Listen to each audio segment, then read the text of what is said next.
Good afternoon. Will you join us to stand for the pledge? I pledge allegiance to the flag of the United States of America and to the republic for which it stands, one nation, under God, indivisible, with liberty and justice for all. Thank you. And again, welcome.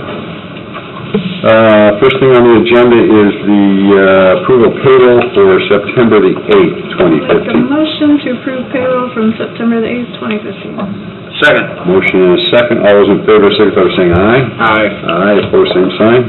Motion carried. Then the claims, September the 3rd and September the 11th, 2015. So moved. Second. Motion and a second. All those in favor signify by saying aye. Aye. Aye, opposed, same sign. Motion carries.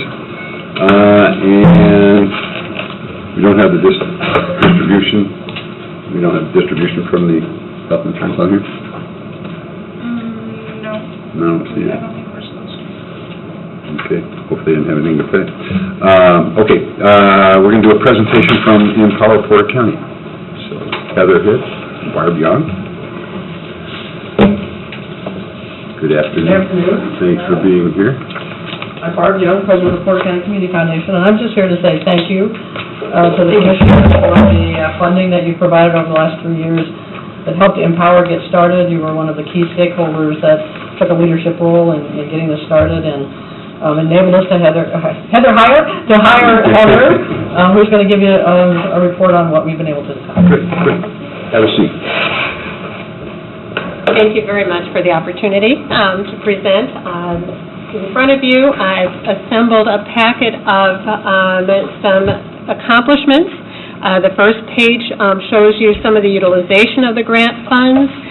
We are a convener of organizations, bringing organizations together to work collaboratively on substance abuse prevention tactics. And you can see in the 2.5 years that we have been working very diligently in bringing together youth-serving organizations, faith-based, medical and mental health providers, local government, and on, and working to create strategies and to strengthen their own strategies that they are working on in their own organizations.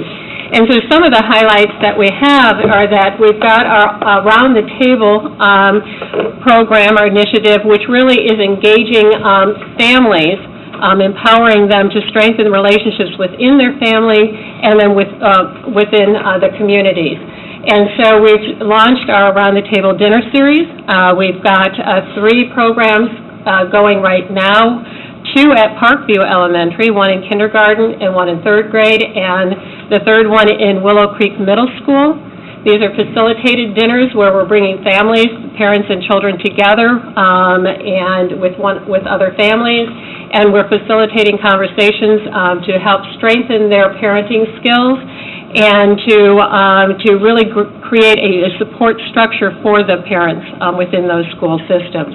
And so last week we hosted our first one at Parkview. We had over 20 families participate in the 3rd grade class. This Thursday we have our kindergarten class, and then the following week we have our middle school program. We do have measurement tools in place to help us gauge our success and our impact with those programs. Our Around the Table Parent Pledge is a pledge that was crafted by parents, representatives from all 7 school districts, every elementary and every middle school, including private schools, were invited to participate in crafting a pledge. And we are now working on building an app to make it easier for parents to sign the pledge and to be able to access the directory that is created by this pledge, and also to access resources that are available throughout the community, such as counseling, information on substances and alcohol, how to talk to their children about alcohol and substances and creating boundaries. And also it's allowing us to do some push notifications to the parents, reminding them of positive youth development opportunities that exist, reminding them to engage with their children on a regular basis, and also allowing us to do some measurement tools. So we are an evidence-based, data-driven organization, and we want to make sure that we do have measurement tools in place to measure our impact. Our Around the Table Empowered Youth Program is a program that we're getting off the ground for second semester of this school year, and that's going to be engaging youth from the various high schools throughout the county to be doing a research project for us to be able to really collect data on why children choose or choose not to participate in the positive youth development activities that currently exist. And they will be presenting their findings to county and community leaders throughout the county. Our Prescription Drug Guardian Program, we had our first successful continuing medical education program at Porter Hospital in the spring. We had over 82 physicians and clinicians participate in that. We had 2 facilitators from the Indianapolis area who are currently active on the Attorney General's Drug Task Force, presenting how they were incorporating the Attorney General's initiatives for reducing prescription drug abuse in the state. So we brought those to our county. We also are participating in another organization, PC Substance Free. It's a coalition of organizations from around the county to really create strategies and to facilitate some substance abuse prevention techniques. We've identified a common community messaging logo and tagline. We have a number of those individuals working on an early identification and assessment program, which is really geared at getting lay people trained on how do we identify at-risk behaviors and how can we refer those individuals to treatment before they engage in substance abuse and before they get involved in the criminal justice system. So there's definite research showing that there is a correlation between mental and behavioral health and substance abuse. And so we're trying to be extremely proactive on that. So you can see we've got our case statement in here as well. So you can see that the need is highlighted, as well as some of the highlights of what we're doing, and in addition to the members of the various steering committees.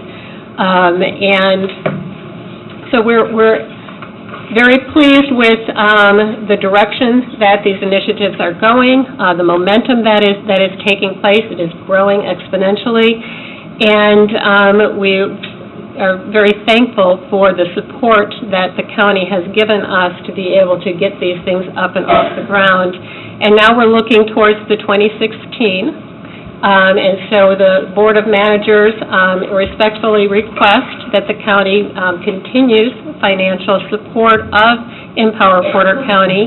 As you know, in the past, it's been $150,000 each year for 3 years. And to move forward, we're respectfully requesting a $50,000 grant for 2016. Thanks, Heather. I'm very encouraged to see that you go all the way to kindergarten to begin the program, because obviously the more education we can get the kids at a younger age, the better results we're going to hopefully have. So I think it's really a great project. Questions, comments? Okay. Well, you're in luck, because we submitted our budget to the county council, and they met for first reading last night, and we put in a request for $50,000. So hopefully we're on the same page, and I would encourage you to talk to the council and make sure that they understand how worthwhile and vital this program is. Wonderful. Thank you very much. Thank you very much. Appreciate it. Okay, office holders and department heads. Walter Lenko, Park Director. Where's Walter? Rich is hiding back there. I'm going to try to step in and just lead this. Walter is, we had a... You're a little taller, so... The trails up at Break Across today, and they are still up there. Our trail project, which is coming to an end. Are they lost? Should we send the cops? I'm sorry? They're lost on the trails, you think? They must be. There's several miles of trails back there, so they probably didn't leave a string to get back to the beginning. But we are, again, going for a Bicentennial Nature Trust grant, and as in the past, I believe we have solicited a letter of support from the commissioners for our efforts. It's a part of the package that goes into the application seeking the local support from the executives,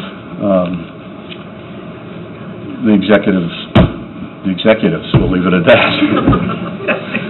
So, I don't have that letter with me, but Walter, if we could approve it, subject to if Betty needs to look at it or review, so we can move that forward. Which parks, which? This is relative to what's called, I believe, the Kane property, which is up in Pine Township. It's a very environmental active. It's got wetlands on it.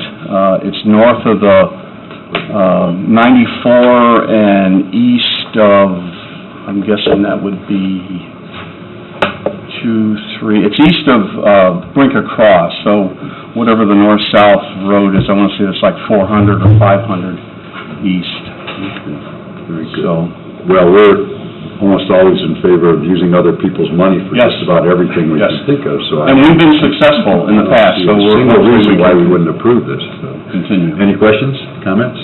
No, I'll make a motion to, sign the letter of support with, after Betty reviews it. Okay, pursuing the upcoming bicentennial nature trust. Yes, thank you. Yes. Second. Motion is second. Any further discussion? All those in favor, signify by saying aye. Aye. Opposed, same sign. Motion carries. Thanks, Rich. Thank you so much. Sheriff Dave Reynolds.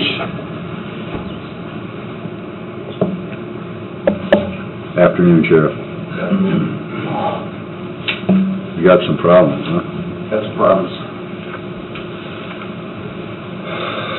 As you're aware, last week our security system in the jail went down and created quite an emergent situation. So what I'm doing right now is I'm requesting that we've spoke with you individually when I got back about the security system, and we all knew it was on life support. And we did get it back working, but it's something that I think it needs immediate attention from the commissioners, and we're requesting an emergent situation, the jail to be considered an emergency based on the fact that our system crashed. We're aware, we appreciate being kept in the loop through the whole process and knowing what's going on out there. We've kind of researched this a little bit because it doesn't come up that much, but according to the Indiana Code 36-1-12-9, Section 9A, the board, upon a declaration of emergency, may contract for a public work project without advertising for bids if bids are quoted or invited from at least 2 persons known to deal in the public work required to be done. The minutes of the board must show the declaration of emergency and the names of the persons invited to bid or provided quotes. So, first I'll entertain a motion to declare the emergency. I'll make the motion. Second. Motion and a second to declare emergency in the security portion of the Porter County Jail. All those in favor, signify by saying aye. Aye. Opposed, same sign. Motion carries. Then we have, I don't see, is Mike Jabo here? There he is. Mike's, we had asked you to help us with this process because we don't do it that often. And the list of vendors that we would like to invite to bid are Stanley Convergent Security Solutions, Security Automation Systems, Videotech, and Johnson Controls. So, and I think the timeline that we'd like to have this done in, because it is an emergent situation, is for these 4 companies to get with Mike Jabo from DLZ and the sheriff, do a walkthrough of the jail and determine, so that everybody's on the same page and is submitting a proposal or a bid on the same type of project. And we need to have that done so that we can act upon it at our meeting on October 6th, isn't it? Well, I don't think it can be done by the 6th, because from when I talked to Mike, I think the second meeting in October, is that what you were thinking, Mike? October the 20th. would be the date that we would receive and go on the bids from there.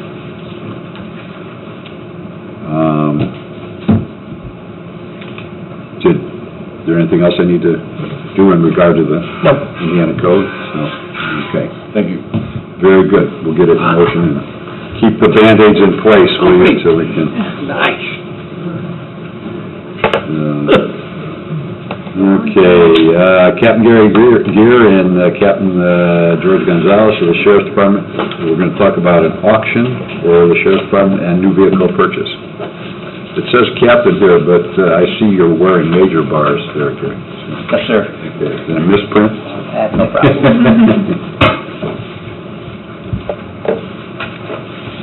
So, the auction's the annual thing we do to pare down the fleet, so to speak, and get rid of any excess baggage that you guys have accumulated throughout the year or so. And Correct. okay. So, do you have kind of a inventory of what we're going to put up for auction? I do actually have a list if you would like one. Yeah, if you just leave us one so that we know what we're talking about. And the contract is with Ingstrom, and you've used them for the past few years? Or? As long as I've known Captain Gonzalez, I've done it in the past, but I approached Ingstrom's auctions, and they said they're good with it for October 16th. Have you reviewed the contract? I have. Okay, no problems with it? So, questions?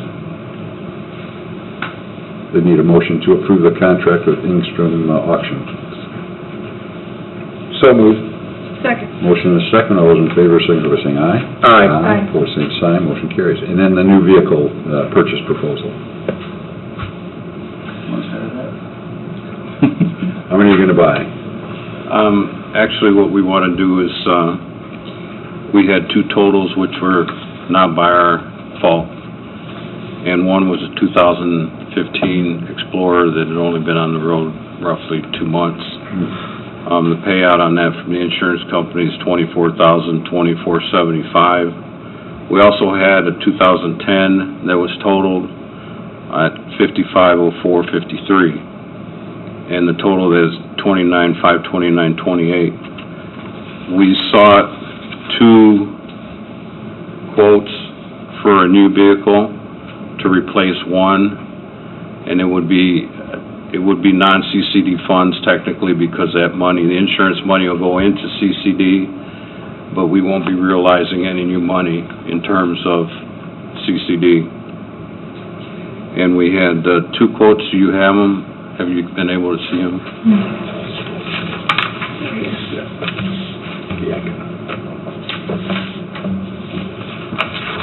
What's your recommendation? We have a quote from Burrell Ford for $29,020, and then we have a quote from Lakeshore Ford for $29,216. We would obviously go for the lesser quote.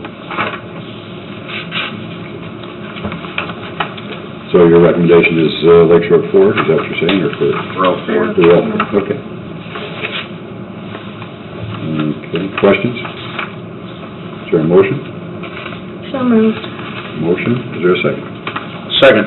Motion and a second, all those in favor, signify by saying aye. Aye. Aye, opposed, same sign, motion carries by 1 for 3, or 1 for 2.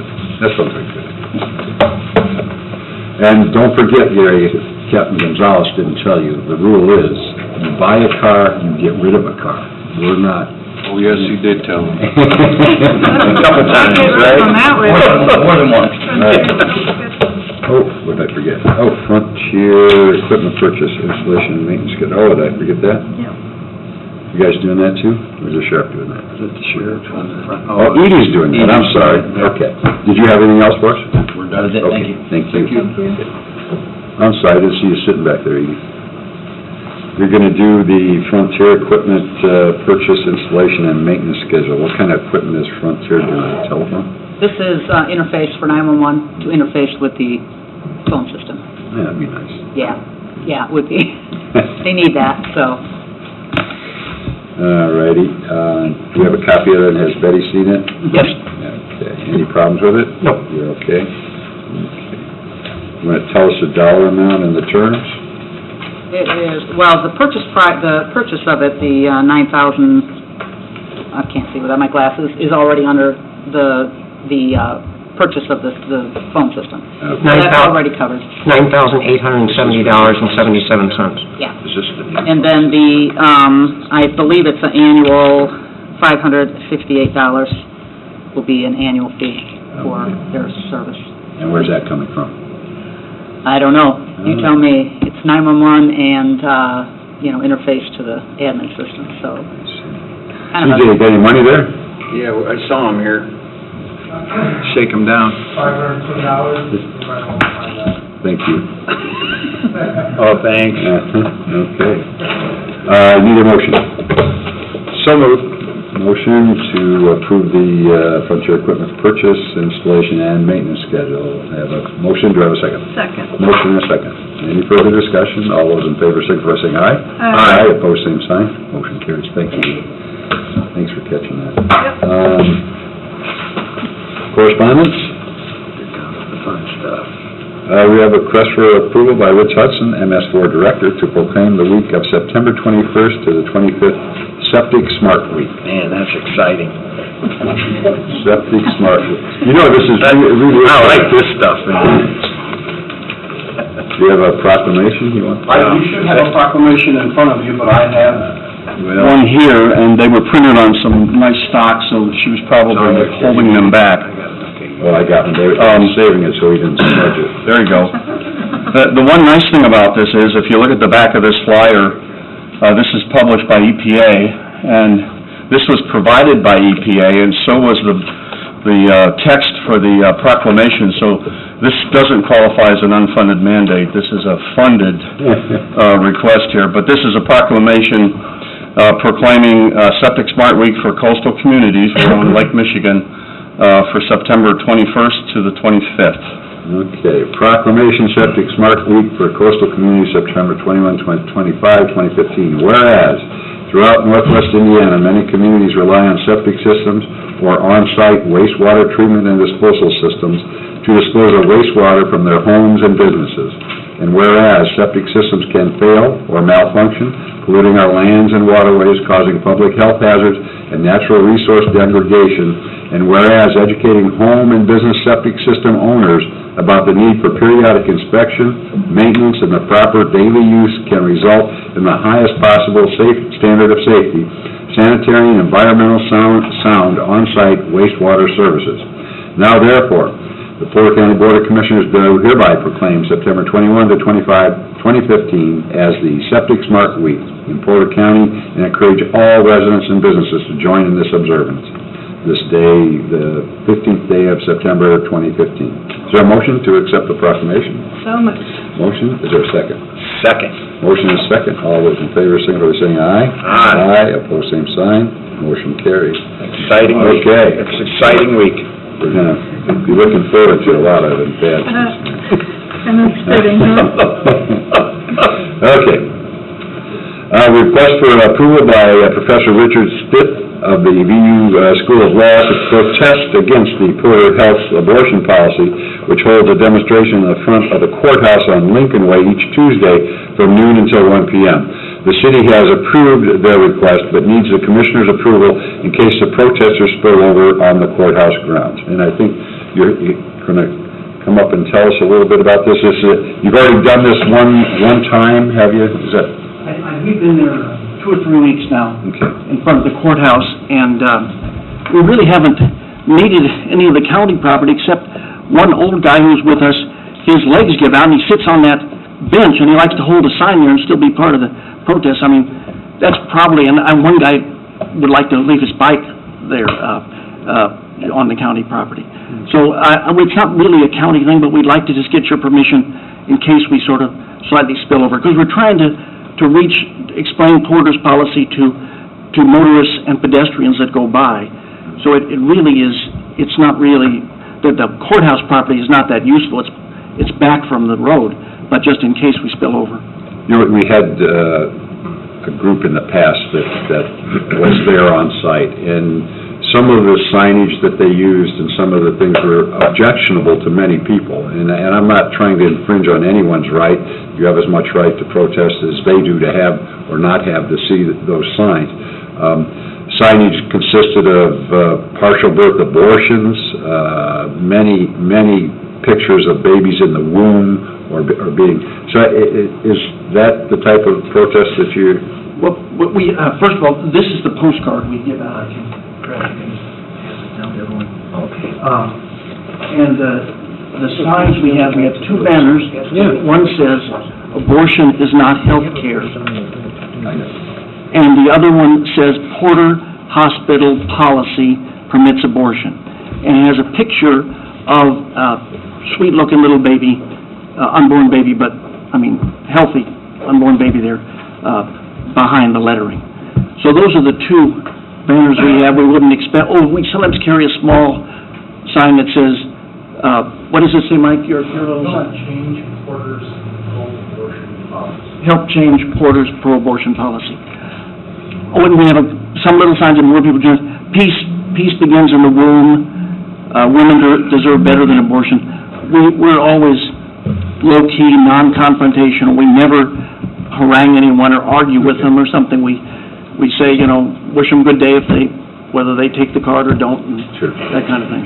No, I would never want to impose on anyone's First Amendment right, for sure, but I also feel that those people that are objectionable, I mean, we sure get the phone calls when those other pictures come up and people disagree with what's going on there too. So I guess we could let them protest if they requested it as well. So we're not going to interfere with it. So I'll entertain a motion unless there's any questions.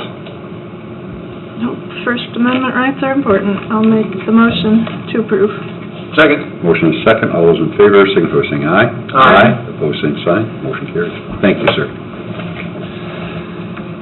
Request for approval by Philip DeCosmaker, owner of the Next Step Motorcycling Academy, to use the two parking lots located at the North County Complex for the purpose of conducting BMV testing of motorcycle riders interested in securing their motorcycle endorsement. The lots would be used on Friday from 5 p.m. until 8 p.m. and on Saturday from 8 a.m. until 2 p.m., starting September 17th and 18th until the end of October. Do you not take your class? I'm the instructor. Oh, boy. You had to think of something like that, right? I mean, you had to. This is similar to the ABATE program, is that what we're talking about? Yes. There's been a change in the contract, so ABATE no longer offers the Bureau of Motor Vehicle testing. I have a 4-year contract to do that. I'm the only person in this 5-county area that does testing. We have lost our home, and we would like to request using the parking lot, in which we'll clean it up and do all that, make sure that we're all nice and... Sure.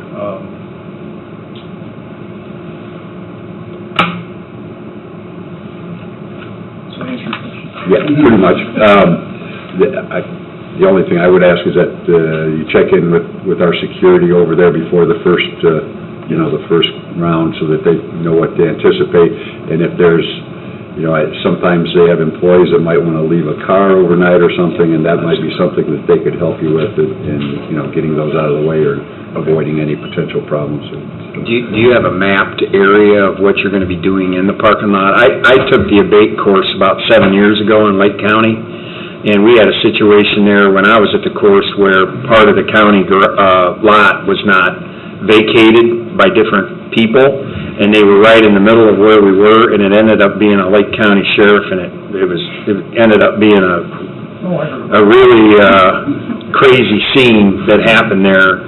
So I just want to make sure we know what our boundaries are, what everybody's responsible for, so we don't have any conflict like I saw. So. Yeah, it would be the two small parking lots. I can show you. So you have a map and everything? Yes, I have okay. a map. That's all I was asking. We're going to put down small little dots and just Okay. temporary tape,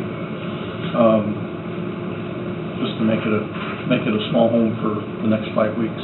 And so you're aware, there is a swing gate that separates the county's property from the hospital property, so that, you know, they stay on our side. I don't see a problem.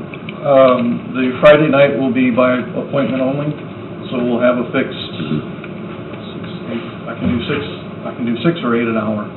So we'll have up to, 24 people, or I'm sorry, 18 people in that time frame. So it'll be in and out. Saturdays, we may go to open call. Some of it will be registration. It just depends on how it goes. First couple of weeks will be by just cleaning up my backlog. And I forgot to mention, I have a couple waivers that, you know, they sign, you guys, they sign their life away. You guys are fine, I'm not gonna let her read it if she wants. Sure. Yeah, I would like to I'm read sure it. she would like it. And we carry liability insurance, so basically, if they fall down, it's their problem, not ours. I don't know if we need to be named an additional named insured on your policy, or if that's, Yeah, well, we like that. yeah, if that's possible, that would be probably to our Yeah. benefit too, so. That's no problem. Somebody pulled out in front of you, right? Yes, sir. But I knew that, and I think that you're a perfect example of why people need to take this course. I also have a motorcycle endorsement, and it's not as simple as just getting on a bicycle and riding down the street. And it's really a beneficial thing, and it's really good that the BMV requires it now before somebody can get it. And along that theme, I'm actually going to Indianapolis to work this into a winter safety program. So, Great, yeah. good deal. Well, we wish you well in your recovery. I need a motion. So moved. I'll make, Sure. based on Betty looking at it, The recommend. waiver and the additional name insured. I'll second. Motion and a second, or you amend the motion? I'll amend it. And I'll- Okay. All my those in second. favor, signify by saying aye. Aye. Opposed, same sign. Motion carries. Thank you very much. Thank you very much. Request for additional appropriation, Porter County Central Communications. CJ, you want more money? Jeez. Fund 1112.2090, $80,000 to account 3610 maintenance agreement. No wonder you volunteered to give us $500. Requesting additional funds for continuation of Tiburon CAD mapping, mobile annual software, and maintenance. So, a little over a year ago, we purchased some upgrades to those systems that you just mentioned, and, of course, that annual maintenance now is due for this year. And unfortunately, the way that the budget was presented and for this current year and subsequently approved, it left me with quite a shortfall to pay this maintenance agreement. So that $80,000 is approximately the amount of money that I'm short to pay this agreement. Is that rectified in this upcoming budget? It is. We'll find out how that gets approved tomorrow, Yeah. but... Good luck. Okay, questions? Is there a motion? I'll make the motion. I'll second it. Motion and a second for additional appropriation to the maintenance agreements. Any further discussion? All those in favor, signify by saying aye. Aye. Opposed, same sign. Thank you, Commissioners. And also, if I could take just a minute, I want to say that we made the announcement earlier this month regarding the mass notification system that we had been approved on. We did a media blitz, and we've already got about 300 opt-in sign-ups, you know, since I think it was towards the end of the first week of this month when we did some media releases on it. So we're pretty excited about it. We're also over at the EMA building this Saturday. We're having September is National Preparedness Month, and they're having an open house, and I'll be out there on Saturday kind of pitching this system and Smart 911 kind of all integrated together. And how do people opt in if they want to? So there's some links going up on the county website, on our County 911 website as well, www.smart911.com will get you to either the login screen if you already have an account and wish to opt in for these alerts that we'll be pushing out, or you can sign up at that same website if you don't already have an account.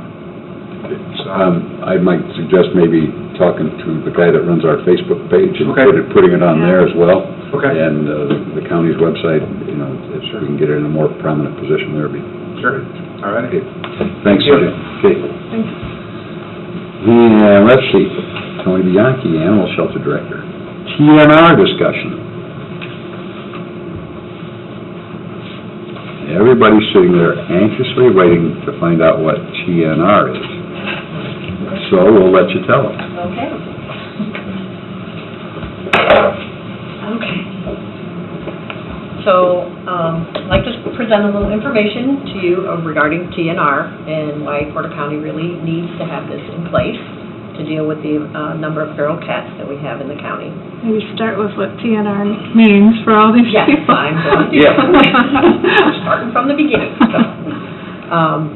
So feral cats are present in almost every community in North America, okay? And managing them has become a real challenge for every community in North America. Porter County is no exception. We've been dealing with feral cats for years. Numerous complaints to animal control regarding picking up the feral cats, getting them out of their, out of their yard or out of their, neighborhood or whatever else. And we at the shelter take them in, we try to place them in barns, it doesn't always work, okay? Feral cats cannot be adopted out. They are not able to be handled. If they're adults, they're very hard to socialize at that point. Kittens, a little bit easier, but adults just don't happen. So a feral cat is a cat who is not socialized and exhibits some degree of wild behavior. It may have been may have been born a feral cat. It may have been a stray cat that went feral because it was lost outside. All of those things, can contribute to the feral population. They are normally not sterilized, okay, which means they are not fixed. They are capable of making babies, and that's where the problem comes in. So we need to set up a program that we trap these cats, neuter them, spay them, and then return them to the place that they came from. We need to return them to where they came from, because if we don't do that, other cats will either move in to that territory, because cats are all about resources. If they have a food resource and they have shelter, that's where they're going to go. So we need to be able to put those cats back where they came from, so they will keep the population down. Once they're spayed and neutered, they're not reproducing anymore. They're not doing all of the cat things that make people not want them in their neighborhood, which is spraying and fighting for, mating rights and that kind of thing. So spaying and neutering them and putting them back is really the best way to go. If we don't do this, they really do create significant challenges to the animal welfare system in our county. We and animal control spend a lot of money. They spend a lot of time picking them up. We spend a lot of time, either spaying and neutering them or medicating them or whatever else, and trying to find places for them to go. So I think, our best opportunity here is to start a trap, neuter, return program. And what that is just humanely and effectively managing cat colonies and reducing the free-roaming cat populations, okay? It involves trapping the cats in the colony, having them spayed and neutered. We usually do an ear tip on them, so we know that cat's been spayed and neutered without having to touch them. We can tell because they take off the left ear, the very tip of the left ear. So when you look at that cat, you know it's already been done. So you don't have to worry about that cat.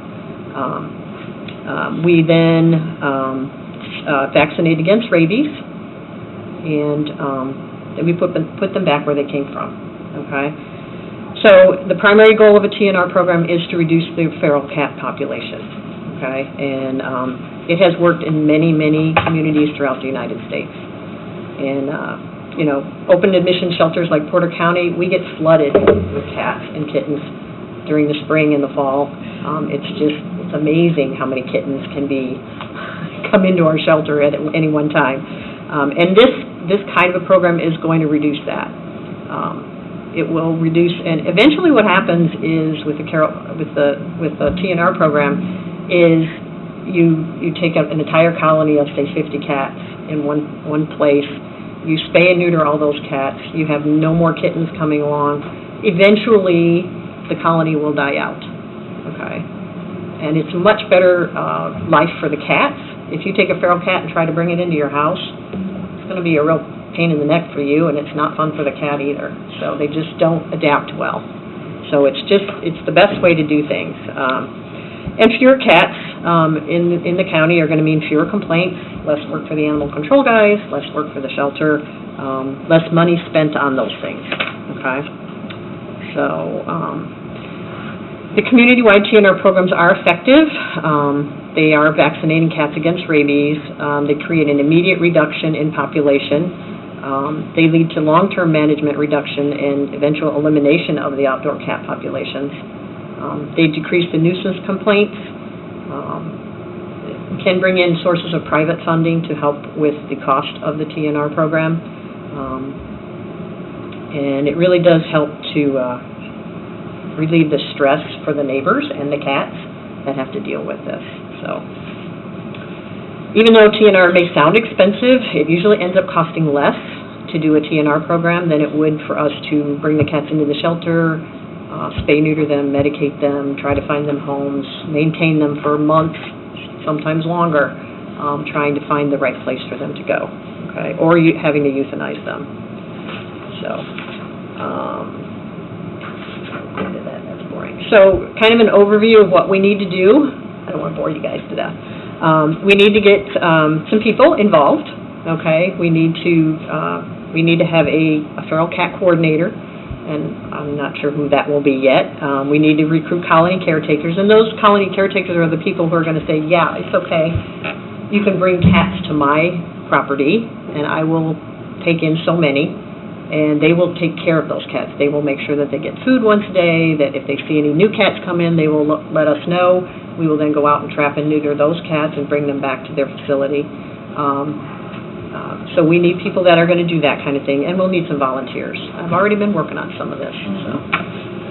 We also need to build good community relations. There's a lot of people out there that don't understand that they need to leave the cat where it is, and Greg can attest to that. He deals with them all the time, and they don't understand that if they take all the cats out of there, that more cats are just going to move in. So we need to have, community relations and let people know how this is going to work and how we need to be doing things and what they need to do. If they have a bunch of cats in their neighborhood, give us a call. We'll start, a colony. We'll find someone who's willing to take care of them, and then we'll get out there and start trapping and neutering them. Okay.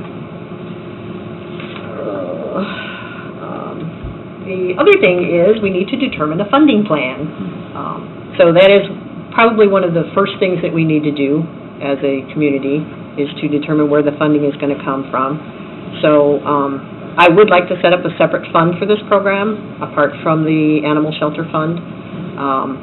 The animal shelter's budget really doesn't allow us to do, this kind of thing, plus take care of all the animals that we keep in. So I would like to ask the commissioners to appropriate some money to do that, and we were thinking $5,000 would get us started, and then I'm also working on getting additional money in from donors and that kind of thing, so. Do you have someone on staff who can coordinate the program, or are you talking about you need additional? It would probably be more of a volunteer, and I then would oversee that. To coordinate the whole program? To coordinate the whole, and work, I'll be working with animal control as far as trapping them and then getting them to a vet. I'm going to be talking to all the vets and trying to get them involved and just kind of set a price. This is what we'll give you if you help us out with this program. I want to do, get everybody on board and get everybody understanding what we're doing and how we're doing it. But yeah, I would think, I don't really have the staff to have someone do that, but I do know a lot of cat people that would probably be very interested in helping out with this program. Any suggestion for the funding source? We have money. seat it? I think this is gonna save us money in the long run, and reducing that population heading into a new shelter situation is a good plan. We can squeeze 5,000 out of seat it here. Sound all right? Yeah, sounds good. Motion? I'd make the motion to, request, I guess we have to get the council's approval as Additional well. appropriation. Make an additional appropriation of $5,000 of seat it to the animal shelter TNR program. Do we need to do anything to make a separate fund, or? Or just take it out of the budget? I think once the additional appropriation's made, the auditor can create a separate fund. Do we need to do anything, with my motion, to allow you to do that? Normally, you pass an ordinance or a resolution establishing a new fund. Yeah. We can, and we have time to do that once the council acts. Okay. Yeah. Okay. There's a motion, is there a second? Second. A motion is second to appropriate $5,000 from unallocated seeded to the trap, neuter, and release program to be instituted by the animal shelter. All those in favor, signify by saying aye. Aye. Opposed, same sign. Motion carries. Thank you. I think that should, And you've also, we've also discussed this with Lakeshore Paws. Yes. And I know they're a big advocate for this too. Yes. And they're gonna be also advocating and helping on behalf of the county to try and control this. And just so everybody knows, this is an outcome of our deep dive that we've taken in the last 3 months from the Commissioner's Office of how we're gonna address the new shelter going forward. And a lot of our space right now is being taken up by these type of animals, so we have to control that. It's a cost issue, it's a sizing issue of our shelter. It has a lot of things to do with a lot of the different moving parts that go into a shelter. So I know I'm very excited about this program. It needs to be done. And if you research this and you look what's happened across the country, this program is very effective, and it will diminish this population. So I'm all for it, all in. Let's keep her moving. Thank you, Tony. thank you. Pam Courtney, could you give us a little update on the ethics training that's been ongoing? Are we gonna mention this, having participated? Well, we finished the ethics training, thankfully, and about 480 employees went through. That's a big majority of the employees that were required to attend. There's a few stragglers. I told them I'd catch up with them and have a one-on-one. And going forward, what I'd like to do is get all of the new employees on board as they come in, and then include, sort of bring our policies, our ethics policies into that for all the new people going in. So that's it for that. Okay, great. Well, I think it's worth mentioning that all the employees also include all the elected officials, other than the judiciary. All employees also include office holders, how many office holders did you have? And all the commissioners came to the makeup meeting on September 9th. Yeah, the commissioners have all been through the training, but Yeah, I know. yeah, but I just gotta throw this out there, not single one person from the county council has had the training. Isn't that correct? Joy Blake. Elected member of Oh, the no, council. elected, no. All right, we gotta get that going before they start working on their money, that's for sure. Okay, thanks, Dale.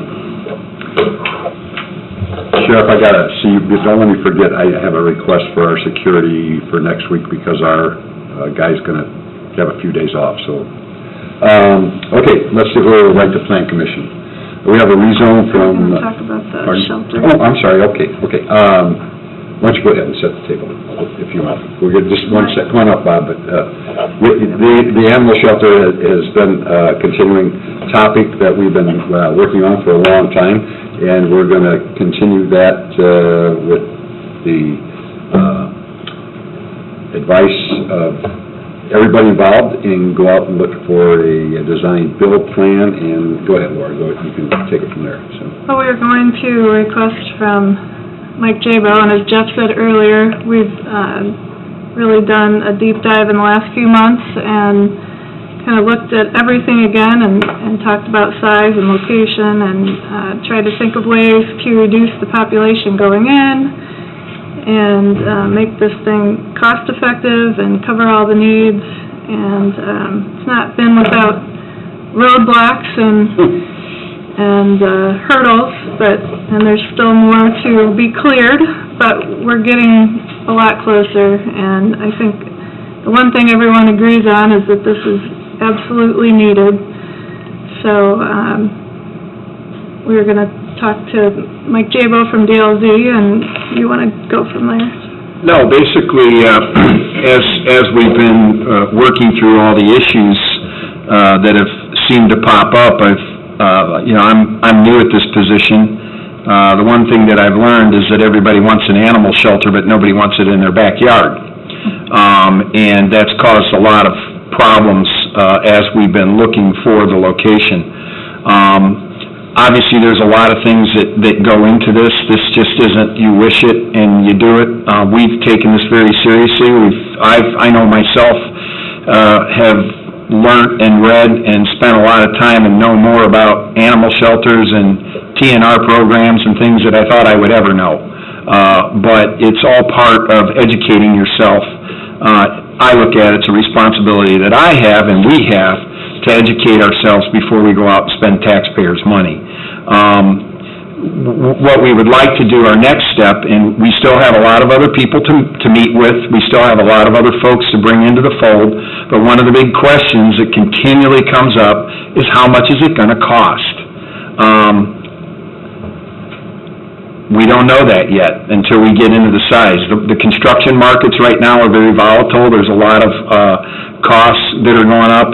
I have a construction company myself. I see the numbers. A lot of it depends on where the site goes, how far it is to get utilities, type of storm retention that's needed. There's a lot of things that go into this. So what we would like to do to get the ball rolling for information for our discussions, we need to work on developing a design construction contractor, which we will take out to bid in the public sector, anyone who's interested. Mike Jabo, we would like to have DLZ on our behalf go out and prepare an RFP to let the community, the construction design development community come in and compete for the right to help us design this shelter. Once we have that person selected or that team selected, then we will then move into a lot of the actual design work. We'll be able to start getting some cost data that we can look at, and I think then together we can act in a reasonable fashion to move this thing forward. So I don't think we're not getting out in front of our skis here. We understand we still have discussions to have with other bodies of this government. We're not thwarting those. We're just trying to be prepared because we want to give everybody the best information possible going forward. So it's a much guided and a much guarded process that we're moving forward, but I think it's the right way to go, and we'll bring, once we have this information and we have a design-build contractor on board, I think then we can start talking about the actual project and how and costs and all the other things that are going to be real important to making this decision. So long-winded, but that's my take. So there you go. Okay. Is there a motion? I'll make the motion. I'll second. And the motion is to hire DLZ to write RFPs for the design build of the Porter County, new Porter County Animal Shelter. Any discussion, corrections? All those in favor signify by saying aye. Aye. Aye, opposed, same sign. Motion carried. Thank you. Okay, Bob, sorry, keep you waiting. Rezone, R1 to IN Institution. Okay. This is Plan Commission Resolution 15-10. The petitioners of Valparaiso Community Schools, projects named Heavenland Road Elementary School. They're requesting a zoning map amendment from R1, low-density, single-family residential district, to IN institutional district for the purposes of constructing an elementary school. The Plan Commission heard this at their August 26th hearing date and forwarded to the county commissioners with a favorable recommendation by an 8-0 vote. Okay. So this is first reading, so we need to open a public hearing, correct? We're going to open up a public hearing in regards to rezoned by the Valparaiso Community Schools, known as the Heveland Road Elementary School Project. The hearing will consist of those people who want to speak for or against this project. We'll ask you to come up and state your name and address for the recording, and then state your opposition or your in favorness of the project. So, with that being said, all those who would like to speak in favor of this project, would you come forward at this time? Anyone wishing to speak in favor? David? I'm Dave Hollenbeck, and I'm the attorney for the Valparaiso Community Schools. With me is Dr. Rick Fatasha, our superintendent, and we're obviously here in support of this request. As Bob alluded to, we did get an 8-0 recommendation to you from the Plan Commission. As you're also aware of, that in the May primary, the citizens of Center Township have given us an incredible challenge, and that's to revisit the schools that we have and make them truly 21st century learning experiences. And we are about the task of doing that, and the creation of a new school on Haviland Road is our entry point into what will be a 3-year process of spending approximately $150 million on schools, and we would hope that you would facilitate our ability to start that by favorably considering the Plan Commission recommendation. And Dr. Fatasha and I are here obviously to answer any questions the commissioners might have. Thank you. Thank you. My name is Sylvia Graham, 178 West, 150 North. I'm very much in favor of this project. It's long overdue, and I support it entirely. Thank you. Thank you. Anyone else wish to speak in favor of this project?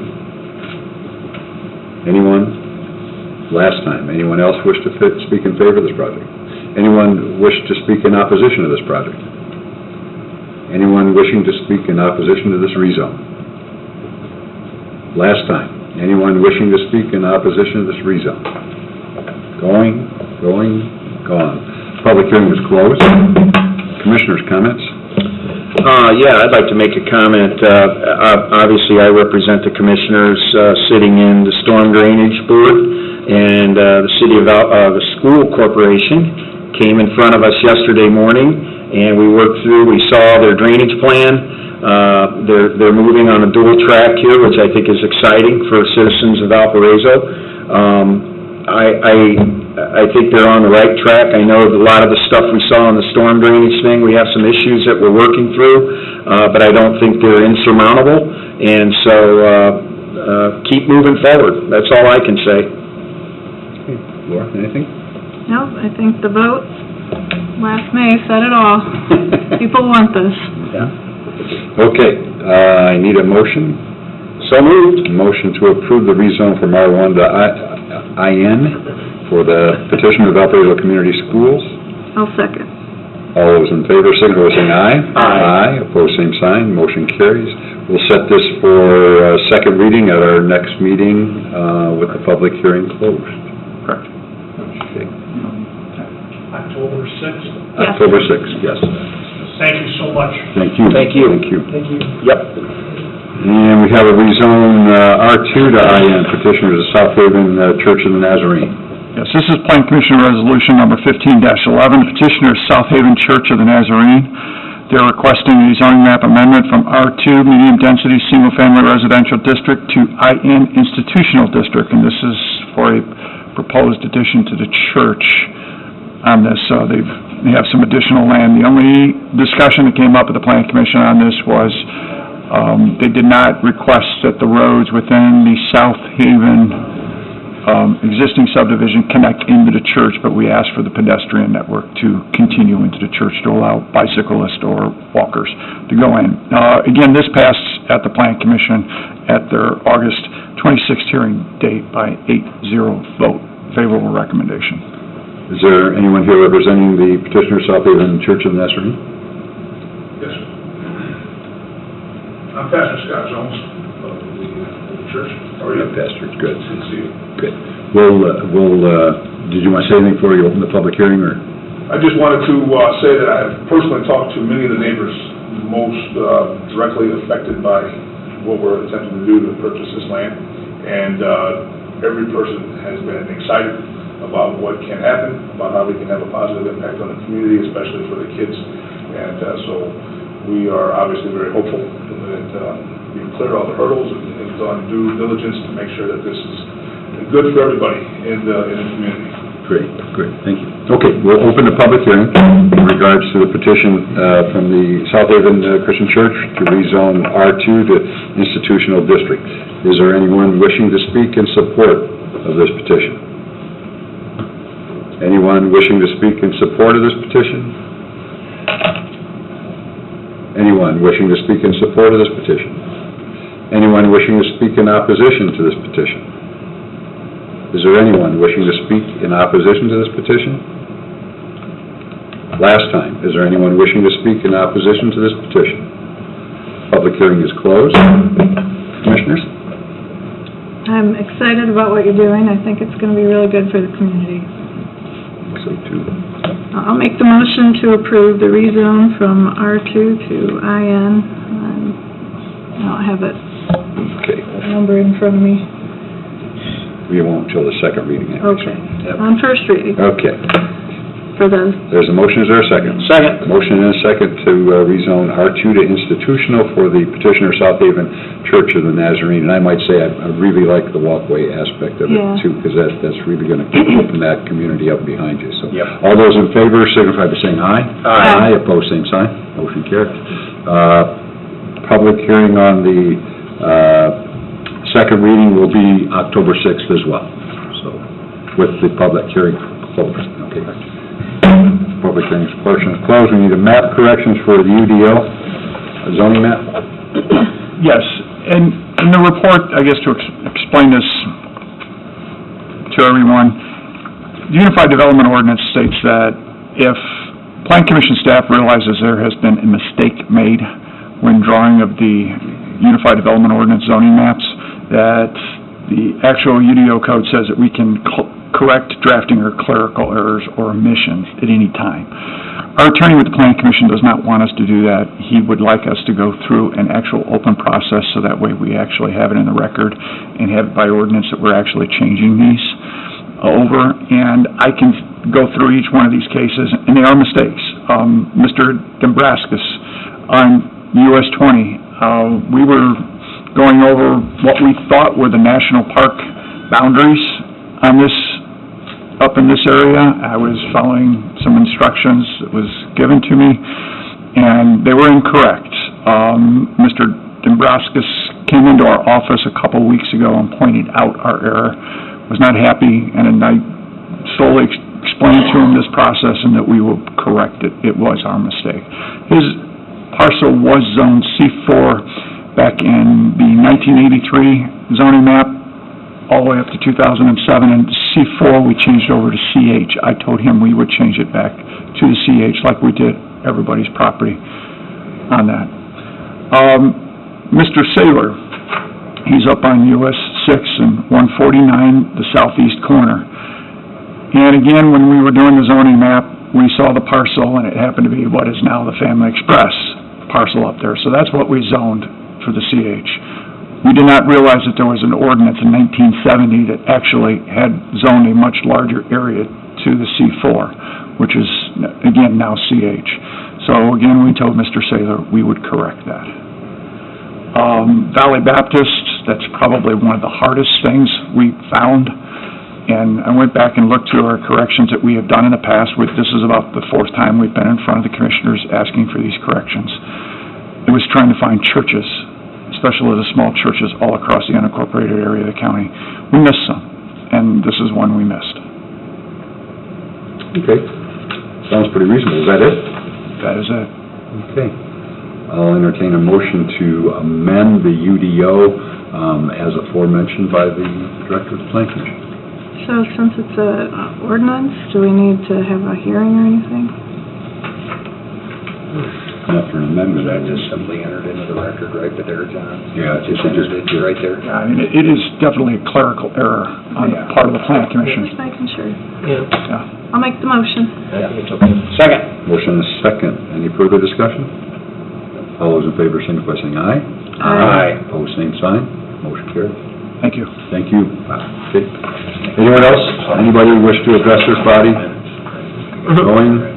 Going, we stand in recess.